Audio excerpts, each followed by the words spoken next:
Morning. Good morning. আজকে নতুন কিছু ট্রাই করছো, ভালো লাগছে? আজকে তুমি বলেছো পিডিয়াশিওর দিতে, না আমি কিন্তু দিইনি। জল খেয়ে তারপর যাবে কিন্তু, হ্যাঁ?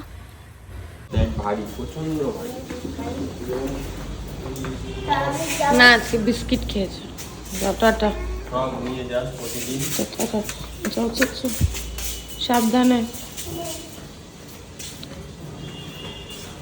জল খেয়েও বেশি করে।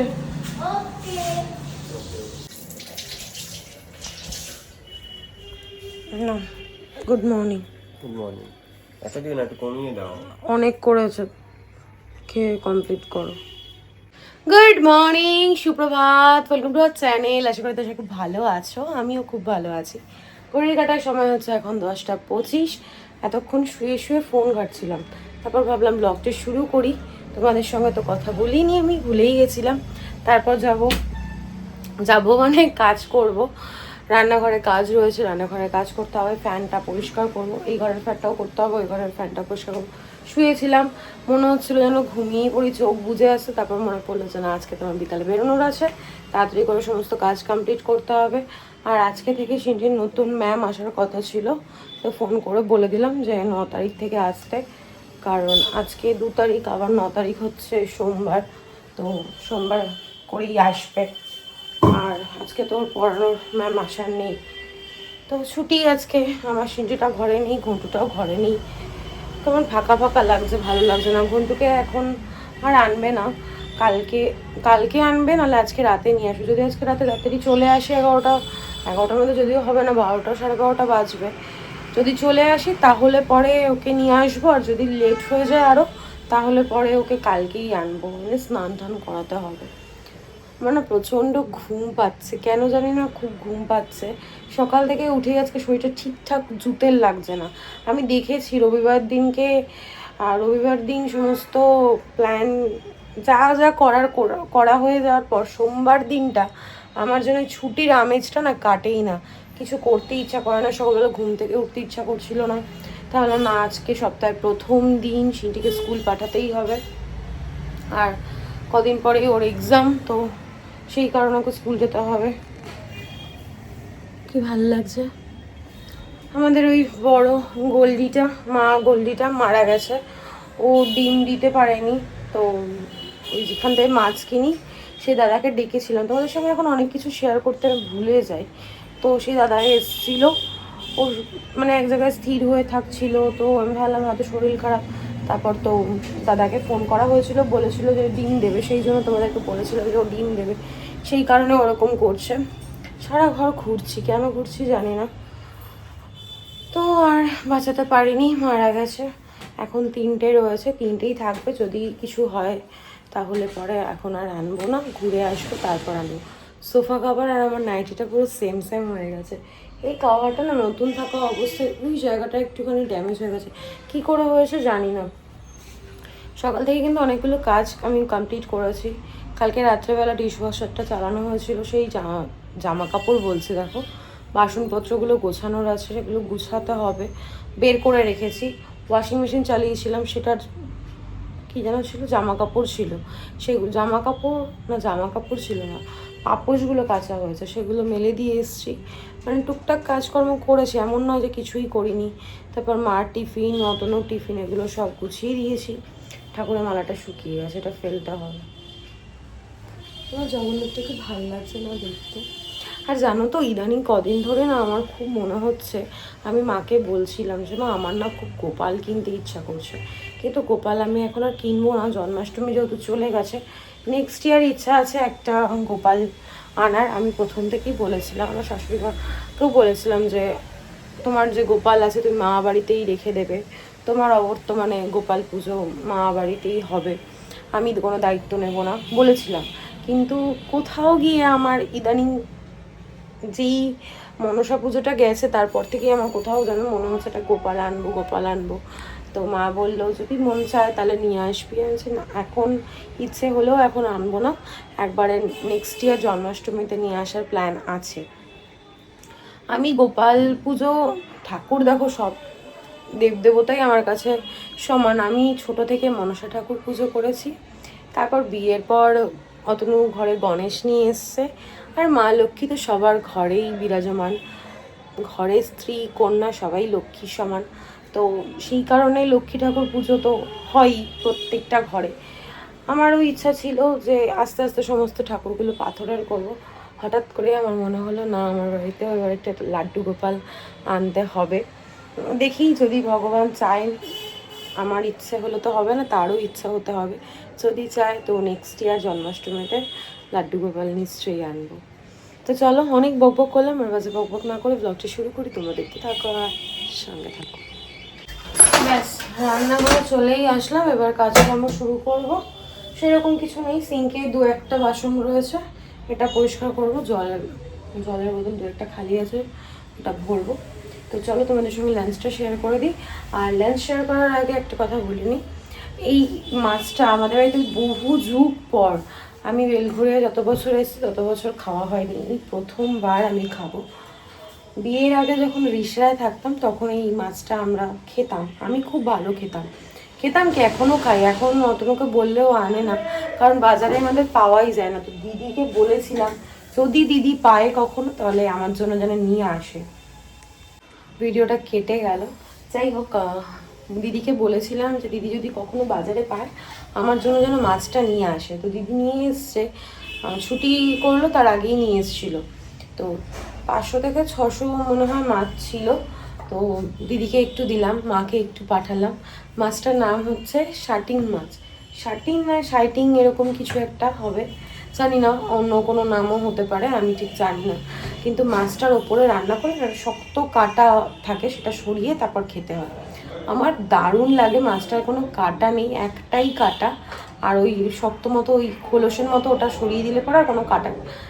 এত ভালো লাগে, পুরো সলিড মাছটা, আমার দারুণ লাগে। তো দিদি যেহেতু নিজের হাতে নিয়ে এসছে, তারপর আবার কেটে ধুয়ে পরিষ্কার করে নিয়ে এসছে আমার জন্য, তো সেই জন্য দিদিকে যদি না দিই সেটা খুবই খারাপ দেখায়। তো দিদিকেও দিলাম, মাকেও দিলাম, আমার নিজের জন্যও রেখেছি। আজকের লাঞ্চ ভেন্ডি ভাজা, পটল ভাজা, ভাজাভুজি খেয়ে খেয়ে আর এই তেল মশলা খেয়ে খেয়ে শরীরের আর কিছু নেই। ভোলা মাছের ঝাল, এটা অতনু সিন্টির জন্য হয়েছে, আর বহু বছর পর দিদি আমাকে এনে দিয়েছে কি যেন শাটিং মাছ না শাইটিং মাছ কি বলে, আমি বহু বছর পর, ভাবা অনেকটা হয়েছিল। দিদি যেহেতু এনে দিয়েছে, দিদিকে একটু দিলাম, আমার মার জন্য একটু পাঠিয়ে দিলাম, আর বাদ বাকিটা আমি খাবো। হাতে এখন অনেকটা সময় রয়েছে, তো ভাবলাম আয়রন করা জামা কাপড়গুলো একটু গুছিয়ে রাখি, আর কালকে যে নতুন জামা কাপড়গুলো এনেছি ওগুলো একটু গুছিয়ে রাখি, নাহলে পরে এইভাবে রেখে দিলে না, এই দেখো জামা কাপড়গুলো কেমন মুড়ে মুড়ে যাচ্ছে, আবার আয়রনটা নষ্ট হয়ে যাবে। রান্নাঘরের কাজ কমপ্লিট হয়ে গেছে, ফ্যান দুটো পরিষ্কার করে নিয়েছি, আর ঘর দৌড় তো সকালবেলায় ঝাড় দিয়ে নিয়েছি। এখন এগুলো গুছিয়ে রেখে তারপর ডাস্টিং করব, ঘরটার মধ্যে স্নান করে নেবো। ওই দুটোর মধ্যে সমস্ত কিছু হয়ে যাবে, দুটো ধরে রাখলেই ওটা 3টে গিয়ে গড়াবে। আমি তার মধ্যে যদি ফোন নিয়ে বসে পড়ি তাহলে তো আর কোনো কথাই নেই। ফোন এমনই একটা বাজে জিনিস, দেখতে থাকলে মনে হয় দেখতেই থাকি, কখন যে ঘন্টার পর ঘন্টা পার হয়ে যায় সেটা বুঝতেও পারবো না, পারা যায় না আর কি। এই জামা কাপড়গুলো আয়রন করেও মহা বিপদে পড়েছে। আয়রন করানোর পর বলছে, আমি কি তোমায় বলেছি এগুলো আয়রন করাতে, আমি এটা দোকানে পরে যাই, এটা বাড়িতে পরার। আমি হাতের সামনে যেগুলো দেখলাম কুচকে রয়েছে আমি সেগুলোই পাঠিয়ে দিয়েছি, সেগুলোই আয়রন করে দিয়েছে। এবার কোনটা বাড়িতে পরো, কোনটা কোথায় পরে যাও, অত তো আমার মনে থাকে না, অত মনে রাখা সম্ভবও না। ভালো হয়েছে, যা আয়রন করে দিয়েছে ওই পরে এখন চলো। বাজে এখন 2:50, ভেবেছিলাম 2টোর মধ্যে হয়ে যাবে, মায়ের সঙ্গে বকবক করতে করতে দেরি হয়ে গেল। এখন একটু ঠাকুরের নাম করব, আমাদের গুরুদেবের নাম করব, প্রত্যেক দিন স্নান করেই করি, যেটা তোমাদের সঙ্গে কখনোই শেয়ার করা হয় না, আজকে মুখটা ফসকে বেরিয়ে গেল। তো ঠাকুরের নাম টাম করবো, তারপর রেস্ট নেব, অতনুরা আসবে, তারপর লাঞ্চ করব। মা আজকে আমার পছন্দের খাবার করেছে, চিংড়ি মাছ দিয়ে আলু দিয়ে একটা পাতলা ঝোল করে মা, খুব সুন্দর হয়, খুব টেস্ট হয় খাবারটা। তো ওটা খাবো, ওটা দিয়েই ভাত খাবো। আর যেই মাছটার কথা তোমাদেরকে বলেছিলাম সেই মাছটার 2 পিস না 3 পিস আছে, আমি খেয়ে নিয়েছি। এত ভালো লাগে না গো আমার মাছটা খেতে, যেহেতু পুরো সলিড মাছ, কোনো কাটা থাকে না, খুব ভালো লাগে। আর প্রত্যেক দিন চান করার পর আমার খিদে পায়, তাই জন্য মা যে তালের বড়াটা দিয়েছে ওটা আমি বের করে রাখি, ঠাকুরের নামটা করে তারপর খাবো। ওরা যখন আসবে তারপর নাশ করবো। তালের বড়াটাও যা সুন্দর বানিয়েছিল, তারপর আবার মালপোয়া। তাই মা বলে যতদিন আছি খেয়ে নে, কেউ করে খাওয়াবে না। সত্যি আমি এইসব করতেও পারি না ভালো, আর কেই বা করে খাওয়াবে। দোকানে যা কিনতে পাওয়া যায় ও তো আর মায়ের তৈরি স্বাদ পাওয়া যাবে না। যাই হোক, চলো আমি এখন ঠাকুরের নামটা করে নিই, তারপর একটু টিভি দেখবো, তারপর ওরা আসলে আবার দেখা হচ্ছে। মা খাওয়া দাওয়া পাঠিয়ে দিয়েছে। পটলের ঝাল, এটা কি থোড় ভাজা মনে হয়, ওটা তো অতনুই খাবে। আর এই হচ্ছে চিংড়ি মাছের তরকারি, দারুণ বেরিয়েছে গন্ধটা। বাজে এখন 4:15, সিন্ডিটা আমার এখনো আসেনি, কখন আসবে কে জানে। অতনু গিয়ে ওয়েট করছে, আমি বললাম যে তাড়াতাড়ি গিয়ে দাঁড়িয়ে থাকো, কারণ যা দিনকাল কখন কি বিপদ আপদ হয় বলা যায় না। তুমি গিয়ে একটু ওয়েট করো। আর আমার পেয়েছে প্রচণ্ড খিদে, আর ভালো খাবার দেখলে পরে না একটু বেশি তাড়াতাড়ি খিদে পায়। এটা তোমাদের সাথেও কি হয়? আগে যখন ছোট ছিলাম, বাড়িতে যখন মাটন হতো, আমার বাড়িতে তো চিকেন হতো না, কারণ মা চিকেন খায় না, ওই জন্য চিকেন হতো না। মাটন হতো প্রত্যেক সপ্তাহে, রবিবার রবিবার করে মা মাটন আনতো। তো রবিবার দিনটা তাড়াতাড়ি খিদে পেয়ে যেত, খাওয়ার পর একদম লম্বা টানা ঘুম দিন। তখন তো আর এরকম প্রত্যেক রবিবার ঘুরতে যাওয়া, রেস্টুরেন্টে খাওয়া এরকম কিছু ছিল না, বাড়িতেই জমিয়ে মাংস ভাত খাওয়া হতো। তো এখনও সেই জিনিসটাও রয়ে গেছে। ডিম হলে পরে বড় ডিমটা, এখন আবার সিন্টির এই জিনিসগুলো হয়েছে, বড় মাছটা, তারপর ভালো মন্দ খাবার দাবার হলে পরে তাড়াতাড়ি খিদে পেয়ে যাওয়া, এই ব্যাপারগুলো এখনও আমার মধ্যে রয়েছে। আর আমার কিছু কিছু জিনিস সিন্টি পেয়েছে, জানি তোমাদের শুনে একটু অদ্ভুতই লাগছে যে কি বলছি আমি, কিন্তু হ্যাঁ আমার সঙ্গে এটা হয়। তো বয়স বাড়ছে কিন্তু সেই একই জায়গায় আটকে গেছি, ওই জিনিসগুলো এখনও, স্বভাবটা আর পাল্টাচ্ছে না।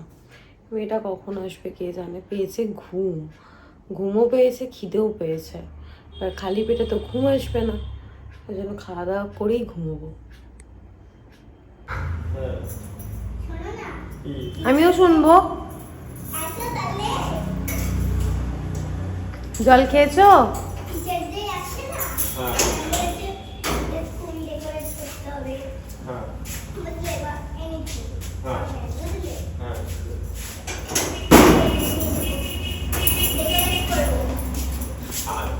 আস্তে আস্তেই ফরমাইশ।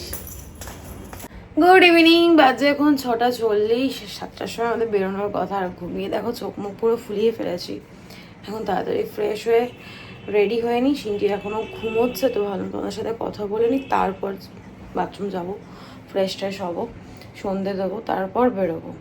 তো চলো আর কথা বাড়াচ্ছি না, এখন তাড়াতাড়ি রেডি হয়ে, আমি এমন ঘুমিয়েছি, ভেবেছিলাম 6টার মধ্যে উঠে 7টার মধ্যে রেডি হয়ে নেবো, হলো আর কই। মাকে এখন একটা ফোন করবো, মাকে বলবো রেডি হতে, তারপর আমিও রেডি হয়ে নিই। আমি আর সিন্টি দুজনেই রেডি হয়ে গেছি, বাজে এখন 7:40। পতাকাকুকে ফোন করে দিয়েছি, এই 10 মিনিটের মধ্যে চলে আসবে। আর সিন্টিকে দেখো কি কিউট লাগছে, আজকে লিপস্টিক দিয়েছে, আমাকেও দেখিয়ে দিচ্ছি তোমাদেরকে, সিন্টি ভিডিও করে দেবে, তাই তো। এই শাড়িটা তোমাদের মনে আছে, এই শাড়িটা আমি শাশুড়ির দোকান থেকে নিয়েছিলাম। তো এই শাড়িটা না নরমও আছে, মানে এটাই পরে যায়, নতুন শাড়ি তো পুজোর দিনে একটু নতুন বস্ত্র পরা ভালো, তোমাদের আগেও আমি বলেছি। তো ভাবলাম এটাই পরে। আর সব থেকে বড় কারণ হচ্ছে কুচিটা, সিন্টি ধরে দিয়েছে, আর কুচিটা ধরতে অসুবিধাও হয় না। আমি একা একা শাড়ি না খুব একটা ভালো পরতে পারি না, অতনু হেল্প করে দেয়, আজকে তো অতনু নেই, তাই সিন্টি হেল্প করে দিয়েছে। কেমন লাগছে আমাকে কমেন্টে অবশ্যই জানিও। না ভালো লাগছে, আজকে ও লিপস্টিক দিয়েছে। কেন দিয়েছিস তুই আমার সঙ্গে? সেই কম্পিটিশন, দেখো দেখো দেখো কি অবস্থা। এই ঝগড়া করছিস কেন তোরা?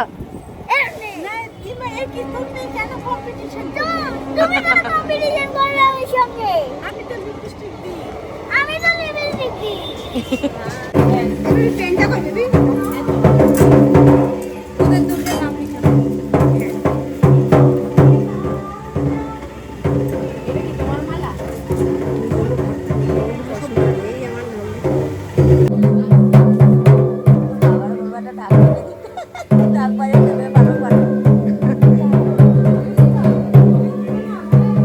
শিনু আয় আয়, তুই কি এখানে ঢাক বাজাতে এসছিস? হ্যাঁ।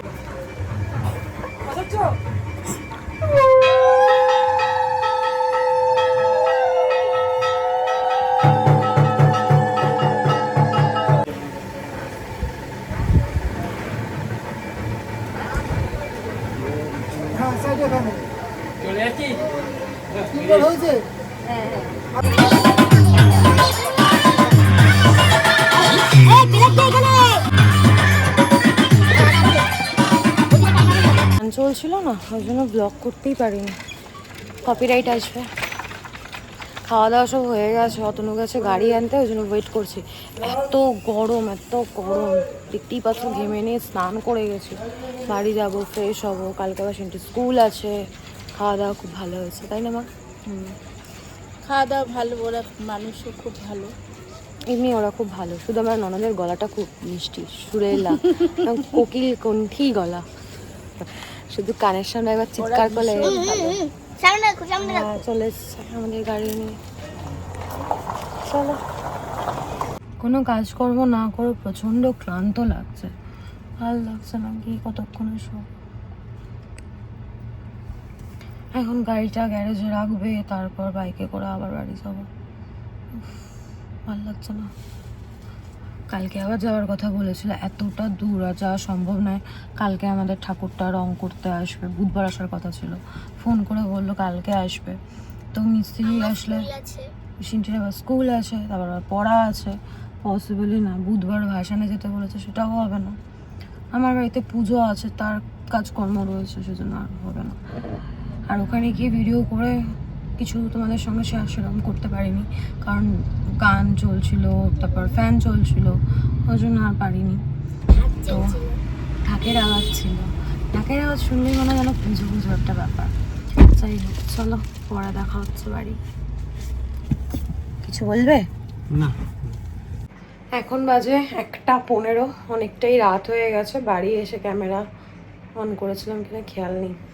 যাই হোক, রনি আমাদের সঙ্গে এসছে, মানে আমার দেওর। ওকে মা বাড়িতে ড্রপ করে, তারপর মাকে ড্রপ করে, দেন গাড়ি গ্যারেজে রেখে আমরা আসলাম। এসে ফ্রেশ হলাম, টুকটাক কাজ ছিল সেগুলো করলাম। সন্ধ্যেবেলা তাড়াহুড়ো করে বেরিয়ে গেছি, ঘর তো সেরকম পরিষ্কার করা হয়নি, তো সেটুকু করলাম, নিজে ফ্রেশ হলাম। তারপর অতনুকে বলেছিলাম একটু খাবার এনে রাখতে, যেহেতু মাছ ভাত রয়েছে, কিন্তু মাছ আর ভাজা ভুজি যা রান্নাবান্না দুপুরে হয়েছিল সেগুলো সব খাওয়া দাওয়া হয়ে গেছে। তো ওই জন্য চাউমিন নিয়ে এসেছিলো, আর আমার এখন খিদে পেয়ে গেছে, তো চাউমিনটা গরম করছি। চাউমিনটা গরম হলে একটু খাবো, তারপর ব্লগ এডিট করব। এখন আমার কি হয়েছে, নিজের ওপর এখন নিজেরই রাগ উঠছে, জানো তো। আজকে আমি সারাদিন ভাবলাম আমি ব্লগ আপলোড করে দিয়েছি, edit complete, thumbnail ready, title ready, even upload করে প্রাইভেট করা রয়েছে। এখন দেখছি যে আমি পাবলিকই করিনি। কীরকম রাগ ওঠে, সারাদিনের খাটনিটা আমার বৃথা হয়ে গেল, একটা দিন মিস হয়ে গেল।